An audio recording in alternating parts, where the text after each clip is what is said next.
જામશેદપુરના જુગસલાઈ વીર કુમારસિંહ ચોક ખોન station road હબીતે ડહાર બેના હોચોદના દબિયાતે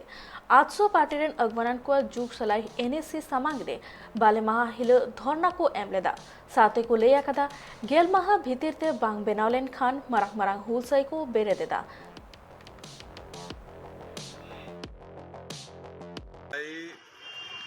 वीर कुंवर सिंह चौक से लेकर के टाटा नगर रेलवे स्टेशन तक की सड़क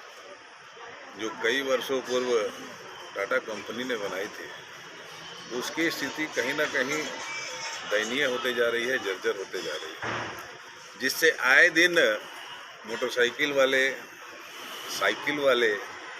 गरीब जनता दुर्घटना का शिकार हो रहा है। इसके लिए हम लोग आजसू पार्टी लगातार आंदोलन करते आई है और सड़क की स्थिति सुधारने के लिए जिला प्रशासन से मांग की थी। जिला प्रशासन ने रेलवे के ऊपर थोप दिया था कि रेलवे अनापत्ति प्रमाण पत्र नहीं दे रही है। रेलवे के अनापत्ति प्रमाण पत्र दिलाने के बाद भी काम की शुरुआत नहीं हो रही थी। तो आज हम लोग जुगसलाई नगर पालिका के विशेष पदाधिकारी को एक ज्ञापन के माध्यम से